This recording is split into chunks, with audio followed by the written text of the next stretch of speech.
syaraf dan otot yang terkoordinasi.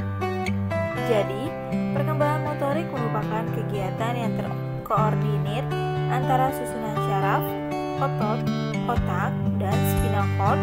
Perkembangan motorik adalah proses yang sejalan dengan bertambahnya usia secara bertahap dan berkesinambungan, di mana gerakan individu meningkat dari keadaan sederhana, tidak terkoordinir, dan tidak terampil, ke arah penguasaan keterampilan motorik yang kompleks dan terorganisasi dengan baik.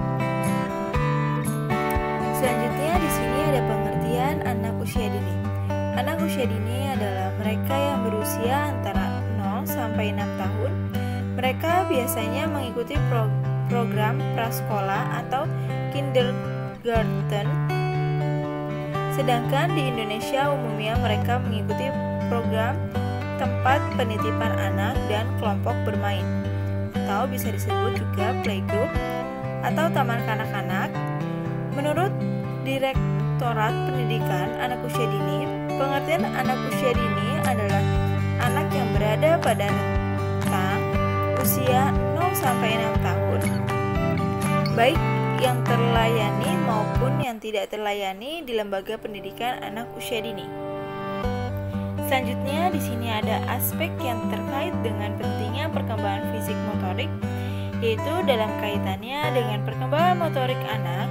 Perkembangan motorik berhubungan dengan perkembangan kemampuan gerak anak. Gerak merupakan unsur utama dalam pengembangan motorik anak. Sebab oleh itu, perkembangan kemampuan motorik anak akan dapat terlihat secara jelas melalui berbagai gerakan dan permainan yang dapat mereka lakukan. Selanjutnya di sini ada hubungan aspek lain dengan pentingnya perkembangan fisik motorik.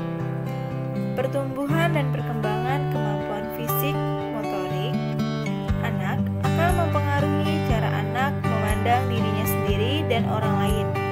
Ini semua akan tercermin dari pola penyesuaian diri si anak secara umum. Misalnya saja anak yang kurang terampil menendang bola akan cepat menyadari bahwa dirinya tidak dapat mengikuti permainan sepak bola seperti yang dilakukan teman sebayanya.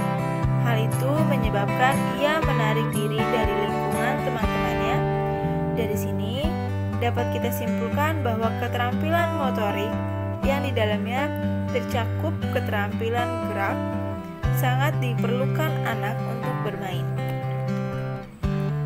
Selanjutnya di sini ada peran kemampuan motorik untuk perkembangan fisiologis anak.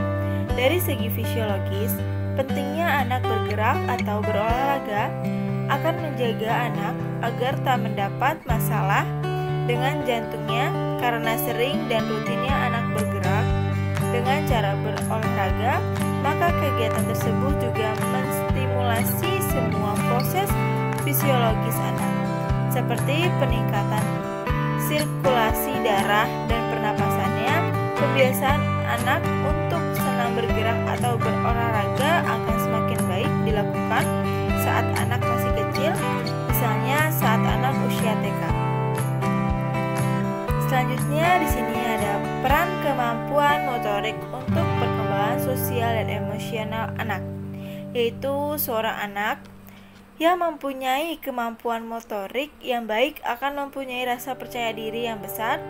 Lingkungan teman-temannya pun akan menerima anak yang memiliki kemampuan motorik atau gerak lebih baik.